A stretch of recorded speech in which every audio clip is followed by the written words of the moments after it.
Hi, welcome to Dad's Planning Politics.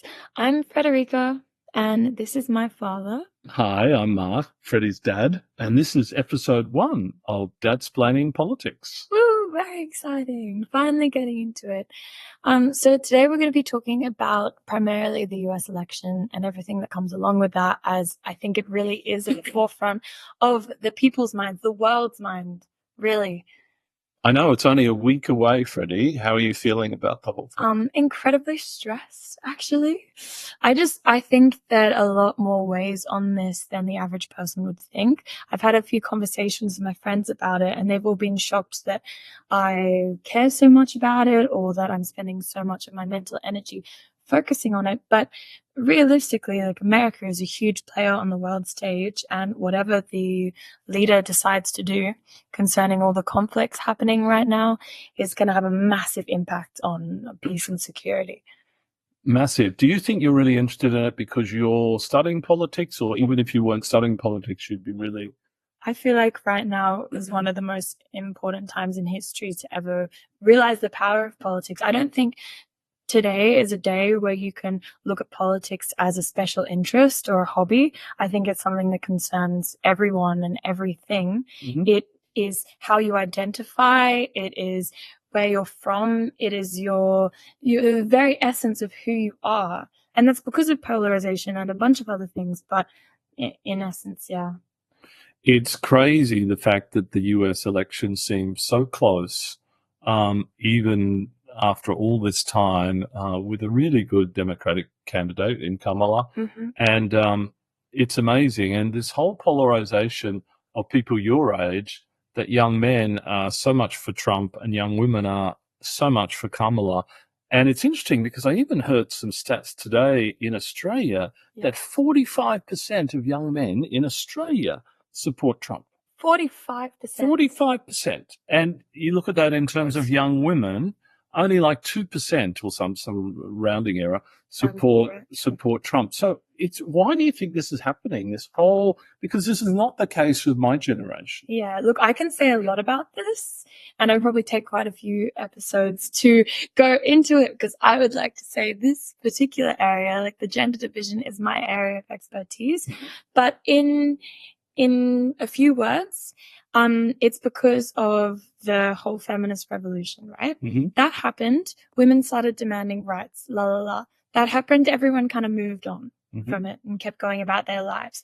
Women started taking what they deserved, especially in the Western world, of course. They started getting access to jobs that they should have been having the whole time, getting access to the right, family care and the right social services, the right everything. And that took a while to happen. It took a while to come into general society.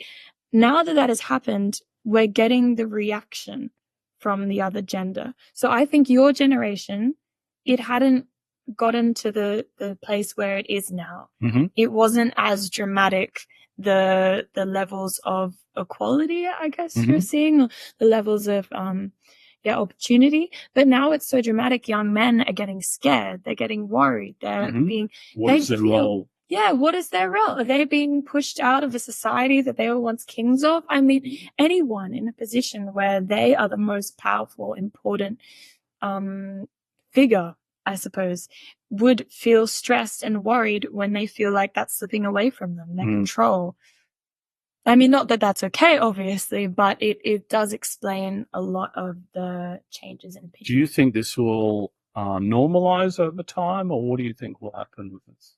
I think that young men need to come to terms with it a lot. I think that it's a difficult position right now because it feels very sudden for them. And they're still getting used to this new power play that's happening. But once they get used to it and they understand that they don't have this innate right to power and leadership, then it should level out and everything should be okay.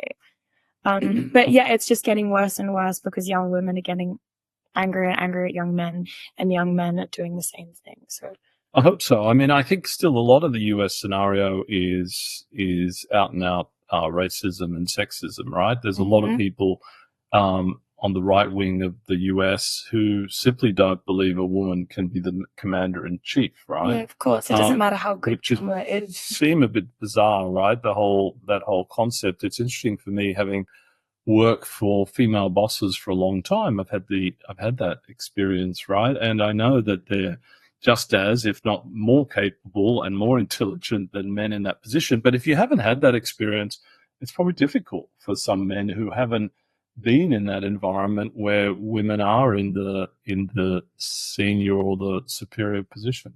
Yeah, definitely. I mean, I think as well, you're talking from the perspective of someone who worked in the most gender equal company in Industry, the world? yeah. Industry in the world. Yeah. So I don't think that can really explain the divide between women and men today. I think that is, the best position to be in for a woman. So yeah, obviously most men will be in a position where they haven't been the underling, right? Yeah. Of a female superior. That's not happened to them. So, predictions for the US election? Oh God. I think that Kamala will win very incredibly narrowly. I think that Trump could still win. I do believe that. I mean, he pulled back the prior US election that he was in. No one was expecting him to win that, and the amount of campaigning he did in the last few days really brought him away from the edge, right? Yep. I agree with you. I think Kamala will win. I think not by a great deal. But it is a weird election because people would say the pollsters have no idea. They're both saying 50-50. They've had a bad record historically.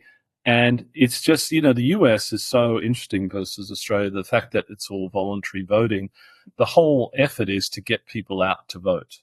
And there was some talk that young women are more likely to go out and vote than young men. So the Democrats are hoping for that. But, I think we're fortunate in Australia that we have a compulsory voting system. I think it's actually a superior system and one that ensures that you get a representation of the whole country. I mean, I do agree with that, but I think that it can be quite trying at times when you see referendums getting put through again and again and again and they never get passed. Simply because obviously it's hard to convince someone to say yes to something when they don't know all the details, but it's easy to say no. People are scared of change. So when it comes to referendums and you need to have such a large majority of the population voting for it, I think that can be difficult. Tell me about Freddie. What do you think Kamala's done well and what do you think she's not done so well? Also a big question. I mean, I think the fact that she exists and she's not Trump is doing well already. That she's someone who is another choice other than him. I mean, obviously she's done abortion rights incredibly. I mean, just being the antithesis to everything that Trump is. And pushing for basic human freedoms. And I mean, I don't know, aside from that, she has some really good plans, but I think a lot of the diplomacy and a lot of the current things around the Middle East and how she's approached that and how the Biden administration has approached that have really endangered her place in the White House, because a lot of her voters will be people who support Palestine. And so alienating those people is a bizarre choice. The US it's a super difficult scenario because, you've got to satisfy both the Jewish lobby and the Palestinian lobby. It's very difficult. We'll talk much more detail about that in a further episode of Dad's Planning Politics. And Trump, what do you think he's done well? What do you think he could do better? Trump. I think that Trump is a character. I think he's formulated himself into a person that people will remember. I think that's what he's done well, because he's populist. He's a populist leader and he's excelled in that area to the point where I know many people who have come dressed up as Donald Trump for Halloween. Yeah. Has anyone ever dressed up as Biden? No. Or as Kamala? No, I think that's what he's done incredibly well. He is charismatic. He has a way of winning people over, which is incredibly scary. Obviously all his policies are, we don't even need to go into that, how ridiculous they are and how terrifying for the state of the world Well, I think you're right, but I think he's got a brand, he's got recognition, right? Yeah. When someone goes into the polling booth, and if we're into politics, but a lot of people aren't, the uninformed voter and the Trump brand, they've known that for 20 years since The Apprentice and all of that, and they may not have even ever heard of Kamala Harris, right? If you're not up to date with all this stuff. So, I mean, they probably have.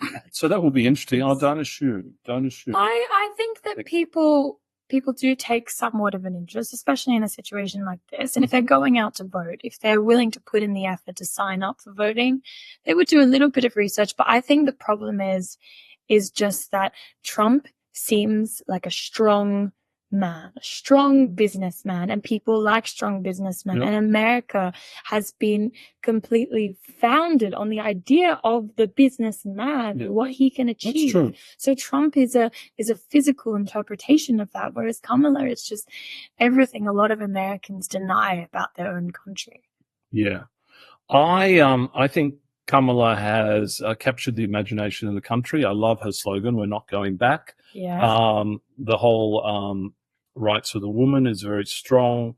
The protection of democracy. I think she could have done a much better job of selling what her future vision for the country is, as opposed to just focusing on why not Trump. I think if you look at Barack Obama and you look at Clinton before that, they did a really good job of that. Even John F. Kennedy. What is the light on the hill for America?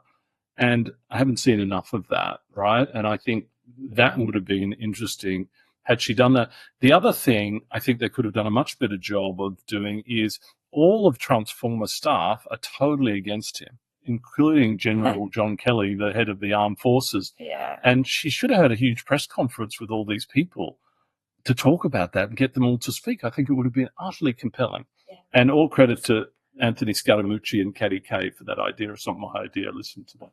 The rest of politics, US. And Trump, look, I think he's a master communicator, and he is the master of diversionary tactics, right? They're going to eat the dogs and the cats. You know, that's to take away from his radical and crazy policies. People might find it funny, and it distracts people. Not radical and crazy. I know, but it distracts people. It's the craziest thing, and people are desensitized to Trump now. But I'm never going to be one to compliment that type of strategy, even if it's beneficial to him. It has put so many people in danger. The I agree. Death threats people of Springfield have gotten is absolutely horrific. So, I think that's. Yeah. And anyway, it's going to be very interesting. We're going to be doing another podcast probably around the time of the election or right after. And, you know, in future of these podcasts, we're going to talk about Australian politics. We've heard a lot about Albo and his new house on the Central Coast, Copacabana. I happened to be there the other day and just drove by. Nice street, nice location, appropriate house for a Prime Minister. We're going to talk about what's happening in Australian politics with the Greens and with the coalition. Queensland has just changed government. We'll talk about that. We're going to talk about the Middle East. And as I said before, if you've got ideas of things you'd like us to talk about, please let us know. Okay. Well, that's it for us today. It's been really nice chatting with you guys, and we hope that you come back again soon and listen to more of what this old dad and his daughter have to say. Not so much for the old, Freddie. Yeah. Apologies. Bye. Bye.